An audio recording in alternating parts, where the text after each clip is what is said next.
All right, welcome to CRL Chart Request Live, the show where you provide the request, we provide the charts. I'm Spencer, that's JC. Mr. Press, what's going on? Anything good? Well, just watching an interesting little squeeze perhaps develop in the market that got a little overextended. Shorts maybe overstayed their welcome a bit in a perfectly normal seasonal correction within an ongoing bull market. And what tends to happen is that they get squeezed out pretty aggressively.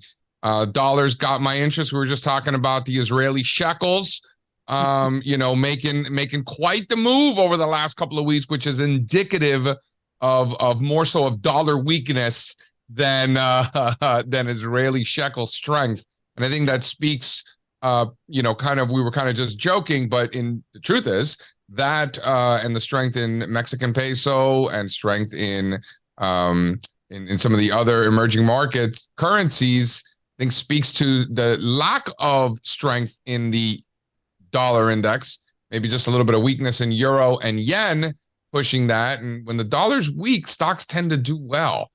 And we're seeing some of that. So I'm really curious to see if that spills into the developed land. That's how I see it.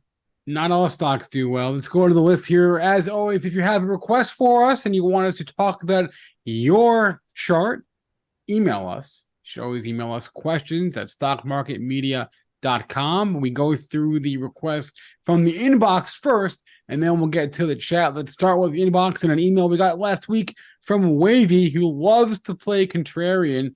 He's looking to buy ENPH for a bounce. ENPH. Thoughts here?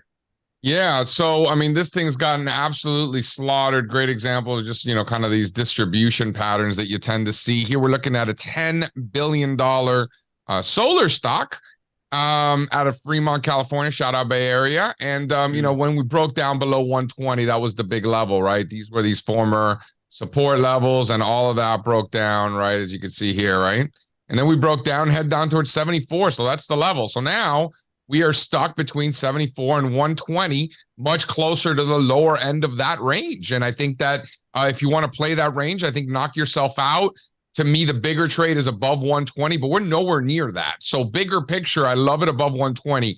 A trade to 120, right? And let's see how it reacts there. My suspicion is it's going to be some trouble, as that was former support. So the upside objectives here would be closer to 120. But if you're above 74, for a mean reversion trade, I don't hate it. I don't hate it at all. All right, moving right along here. Daniel is looking at PRLB, Proto Labs. This is about $1 billion, a little bit less than $1 billion. And he's looking at this for a trade, a breakout for a trade on the breakout. So PRLB, what did you say this was? Proto Labs. It is Proto Labs. This is an industrial stock. Yes, it is. They manufacture 3D printing stuff. I have a metal manufacturing. Well, they manufacture things that are used in 3D printing. Got it. And that's why the stock looks the way it does, right? Let's see if we overlay the old triple D. What do you know? Oh, looks kind of, triple D kind of looks a lot like that. So I could see, remember the old triple D? Oh man, that was right at the beginning of my investing journey, was sort of aligned with the ending of the or the birth and the old Stratasys. Stratasys was like the silver of the DDD gold, right? SSYS, yeah. It coincided with the pop of the 3D printing bubble there in 2014. And what a hilarious bubble that was, right? What a hilarious bubble that was. So listen, this thing's had a heck of a move here, right? I mean, but just think about how depressed this thing has been for so long. So just remember when we zoom in here a little more short term, this is what this looks like right now. Right, PRLB, so it's up, it's basically flat on the day. This is kind of the level right around these, right around these parks right here. You've got your support right around here and your resistance up here, right? There's a lot of market memory around these levels. Look at that nasty top there, right? So this is really the level that we're looking for, that 36. So I think it should be some trouble there I think maybe the bigger move could be if and when we get above that 36, back up towards that 52 area up there, right? That's really the question. Can we get there? But there's a ton of overhead supply at 36, right? All that support, all that resistance. But, remember how far this thing's come down. So this thing's down to this thing's less than $1 billion. So be careful. It's not that liquid either. Does it barely even trades. So be careful with this. All right. Who asked about Palantir here? Saul asked about Palantir. I'm glad you asked about Palantir, Saul. I bought Palantir around the end of the first week, early second week of October, and rode it all the way down to 15. Got my money back after the earnings pop and said, all right, I'm cool. And I sold probably last Wednesday or Thursday now in Palantir at break even. So the whole thing was all for naught. But what do you think about Palantir here after we've sort of regained that early October level? $41 billion software, right, is what we're looking at here. And, it looks like this former support right around here turned into resistance, right? As you can see there. Then you had that breakdown, right around that, 1920 level. And then that turned into resistance. And that is still turning into resistance, right? So that's really the level to me. 19 and a half, 20, once you start seeing 20, I think you could be off to the races, maybe towards these levels right around here on 20, 29 or so. So that's probably about right. 20 to 29. So up here with a target of 29, but that's what it's going to take for now. Hasn't closed above 20 since, October of 21, looks like it. Yeah. That's what that looks like to me. We've had opportunities in this one already. We've taken advantage of them. We've discussed it right here, but at this point, got to clear that resistance around 20. And I think you got yourself a nice trade, 40% to the upside from there. Nothing wrong with that. Yeah. All right. A couple of questions about energy for you. One short term, one or intermediate term, and one long term. So Joseph is asking about MRO, Marathon Oil, only for the next 6 months. That's his outlook. The next 6 months in MRO. Yeah, I mean, listen, we're still, this is kind of just to put things in perspective, regardless of your time horizon. This is really where you want to start,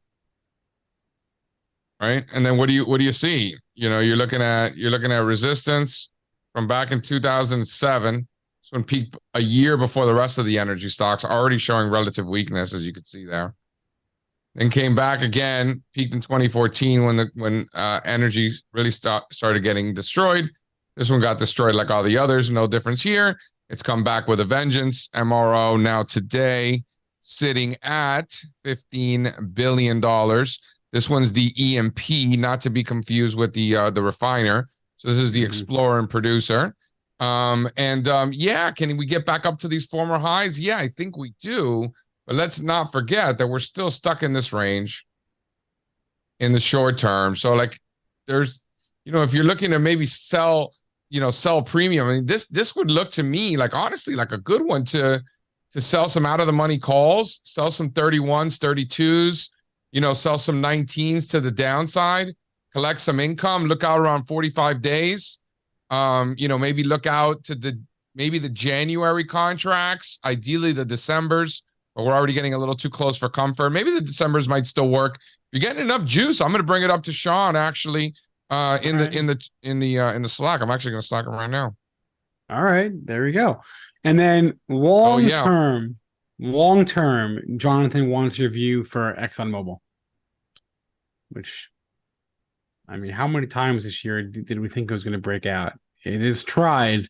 I mean, it's above these former highs. So I think if you're above 100, 105, pick your poison. You could stay long. It's right there. If you think energy is going to go, then knock yourself out. But this could be a major failed breakout. If you're not above those 14 highs, you can't own this. Agreed.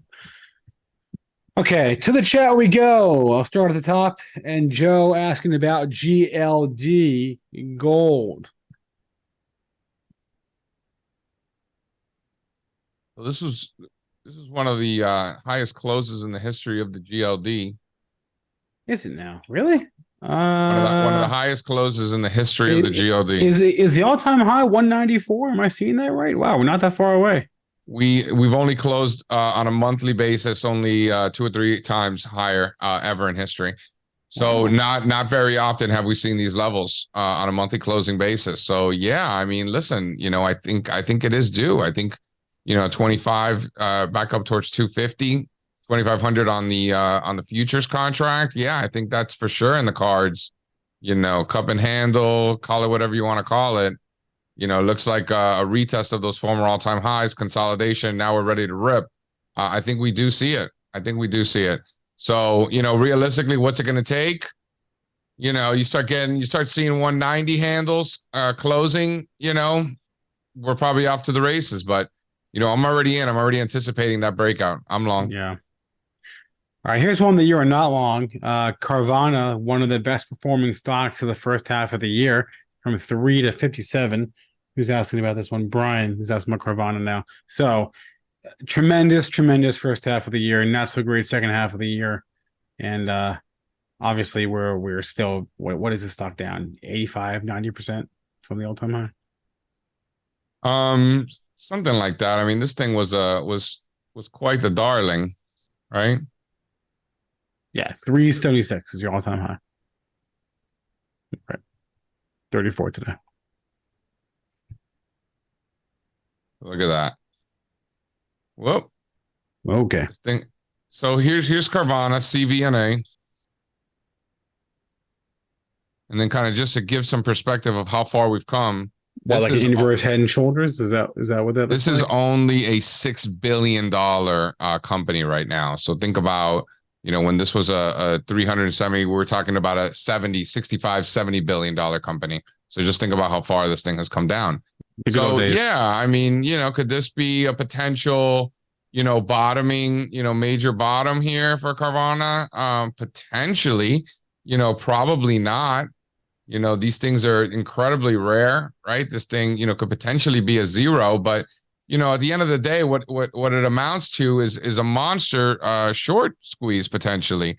Or again, another one, right? We already saw it at the beginning of the year, one of the best short squeezes, I mean, of all time that I may have ever seen. Yeah. What a monster that was. And the short interest right now, let's see. It still has. It's probably around. I'm just guessing. It's 43% of the float is short. 43%. That's a lot higher of than the float is very short, and this is as of October the 12th. Yeah. So it's not. We're about to get new data, but as of October the 12th, and not much has changed since October the 12th. To be fair, I mean, we're pretty much flat since October the 12th. So doubt we've seen much covering so far. I think it could just get going. So. If you want to trade it against last week's lows, trade it against 25 or something like that, knock yourself out, a target up towards 55, I think could make sense. To me, I'm more interested in a breakout above 55. Like if we're able to break above that, neckline, if you will, if you want to call it that, right? That's what I'm interested in. If we get above 55, woo, you could see a double, you could see a triple, you could see a four bagger. It really just depends. I mean, these short squeezes, I've seen some crazy things. You don't mess around with that. Yeah. Yeah. I mean, at the same time, though, stocks with a high short interest have a high short interest for a reason, usually. Yes, indeed. Usually. Indeed. Yes. Okay. What about for Denise? He's looking at Danaher, DHR. This is the industrial life sciences. Is that life sciences? Yeah, $146 billion diagnostics and research. There's a healthcare stock. I've been a fan of these healthcare stocks because I like these trends. For you guys who are unfamiliar with Danaher, this has been one of the biggest winners in stock market history. When you talk about the amount of market capitalization and value that this thing has built over the decades, I mean, $150 billion is just really, really impressive. So here's a long-term look at that. Now let's zoom in here, a little more short term, to kind of put this recent correction into perspective, right? So here's what that looks like right now. We got down to these support levels and found support, right? So this was former resistance, right? As you can see here. And then this was turned into support, right? You're looking at that, 185 level or so. And then that turned into, whoa, why is that so janky? Get that out of there. So, there's that level right there. So the question becomes, like, do we catch that support? So, I mean, listen, it's not the cleanest short term, but I guess if you really start taking out 208 up here, things really start to make a lot more sense to me from the upside. 208 is probably good here if you want to add some momentum. It's really interesting that momentum on a weekly basis never got oversold. You never got oversold in momentum. That's interesting. If you really need it, 185 now, if you really got to be in it for right now. Below that, things get messy because, this was a huge winner, but there's a lot of downside here, potentially back, this thing could potentially have a lot more downside. So anyway, not something I really want to mess with below 185. Between 185 and 208 is kind of like purgatory, kind of like no man's land. I prefer above 208. It gets cleaner with a move maybe toward in the 260s, potentially back towards 300, where I think we can, ultimately go, because let's remember the long-term trend is up. So the higher probability is that you have the long-term trend at your back with this, which is why I'd be leaning more towards buying this than selling it. It's just not the cleanest entry. But these are a couple of key levels that you can keep an eye on. Momentum's definitely impressive, longer term for sure. Really impressive. 150 billion. This is a serious company. This was a $200+ billion company not too long ago. All right. Keisha wants to play Hershey for a balance. This thing has gotten absolutely just lost last 5 or 6 months since rates have started to really, really increase. Once again. So, I've been reading a lot about, cocoa prices, but cocoa prices, new all-time highs, man. Cocoa prices. Hershey, of course, hedges out their cocoa exposure. So that's not. Do they go cuckoo for Cocoa Puffs? No. That's the way. Is that even that's not even a Hershey's product. I don't even know. It's one of those companies that kill people. So I like how they call it confectioners, right? When you are in the business of pumping sugar into people's bodies, you are called a confectioner, in case anybody was wondering. Yeah. So why don't we take a look at these extensions here? This seems like the market's been, following this one pretty tightly here. This 192, I suppose, this 190 level. Let's see. Let's clean this up a little bit. Get these a little tighter. Yeah, 190, that's probably about right. If you really want to own Hershey's, that's probably a pretty good level, 190. The market's kind of respected these in the past, as you can see here. When the market respects it, I respect it. So 190 is probably a pretty good level. If you're looking to buy Hershey right here, I don't hate it. You want to trade it against last week's lows, you could own it against 183, 184 if you really want to own it. I really like it a lot more above 194, 195. But yeah, I mean, I think there's something there. If you really want exposure to consumer staples for whatever that reason might be, Hershey's is paying you a 2.5% yield. Not gonna cut it.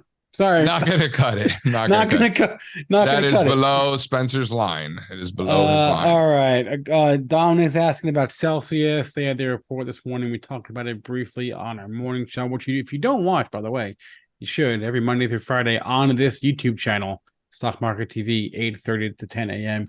Eastern time. I've not looked at the stock since the open, so let's pull it up right now. Down 4%, 170 even. Ooh, gave back all, up in the pre-market. High was 196, down since the open. Not a great reaction to what appears to have been an otherwise solid report. Yes, it was. Down goes Frazier. It's down on good news. Those are not the kinds of things you want to see. Down on good news. Down goes Frazier. I mean, listen, this is what it looks like to me. I put some Fibonacci extensions here for you math majors. We can just extend that a little bit just so you can kind of get some perspective here. There you go. This 195, 200 level, that's a big one. The market has really respected these levels, as you can see here. 195 above that, 196, with a target, maybe 50% higher. I could see that. This thing's a monster. These energy drinks in general. We saw Monster. I think when you go back and you find the best stocks in history that have returned the most amount of percentage return, I think Monster might be that. Yeah. Go back and check, but it's up there. What a return. I mean, Monster is why the NASDAQ 100 is so good, right? I don't know about that, but. Oh, okay. What about Coinbase here, which at one point this year had like almost tripled year to date. It didn't quite, but it went from 31 to 114. Now here we are at 87. I would also be interested in buying this. I don't own this stock. I would like to hear what you think, because I could get talking into this, I feel like. I mean, it's got potential. I mean, this has been a major long-term bottoming process. This is one of those examples of the stocks that bottomed in Q2 last year, when everyone's like, oh, the market bottomed in Q4. I mean, this thing really started getting going, started bottoming process in Q2. Great example of that. And then, I think we ultimately could break out above 120 and head up towards the 300s again. Sure, but we're in the middle of this process. This thing's still mess. But yeah, short term, above 86, 87, trade back up towards 115, retest those former highs. Sure. I've seen worse trades. I think this, a lot of these names that have been beat up are kind of in the same category. Right? We've seen that correction over the last, few months, and now recovering. We're seeing that, this is a good barometer for that, these risk, out on the risk scale type stocks. Okay, we'll do a couple more here. Who asked about SoFi? That was from, I don't remember anymore. It's somewhere in the chat. Someone asked about SoFi. Oh yeah, investing perspective. One of my greatest screw ups of all time. Wrote this thing down from 20 to 7. Actually, hey, we're at 7 right now. I didn't even realize. I am a customer. I'm a client of SoFi's, but I'm not a shareholder anymore. And it's because last year sucked. Well,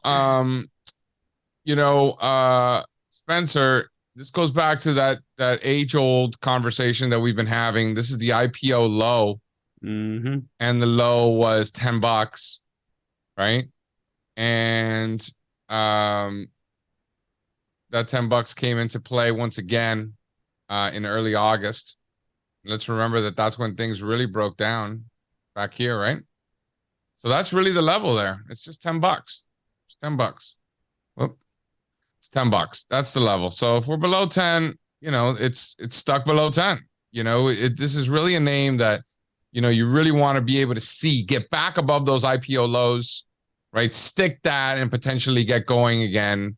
If this thing's a real company and not a zero after all, you really want to see this thing break out above 10 to make a run back up towards 25.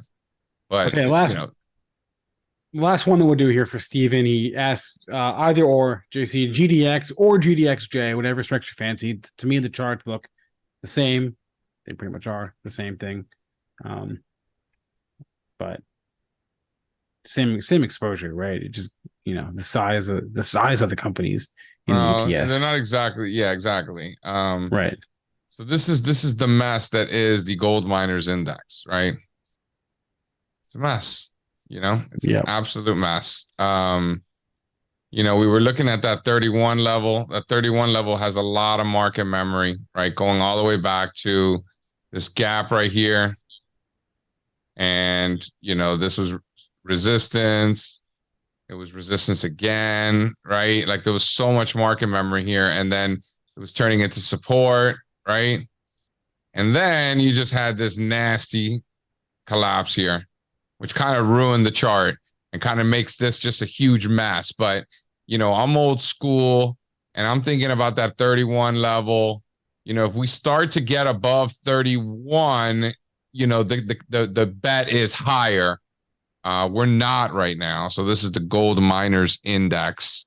It's $11 billion. It's got an assets. Newmont Mining is 9.5%. That's part of the problem. This thing sucks. Barrick Gold, Franco Nevada, Agnico, Wheaton Precious Metals, Goldfield, etc. And there's been so much consolidation in that space in the last decade or so. Oh, what a disaster that thing has been. Remember Rand Gold? They had the gold ticker, and then Barrick bought them, and they will take your ticker. Thank you very much. Something like that. Yeah, exactly. Yeah. Something like Yeah. that. That's hilarious. Anyway. Gold bug stuff. No big deal. No big deal. Okay, that's it for our show today. Thanks for all the requests. We'll be back on Thursday. The show airs, of course, every Tuesday and Thursday, 1 p.m. Eastern Time. Straza and Pat will be on with you there. If you have any questions, any requests for them, email us ahead of time. They'll take your request. Again, questions at stockmarketmedia.com. And that's a wrap. We'll see you guys tomorrow for the morning show. Have a good day. Adios, guys.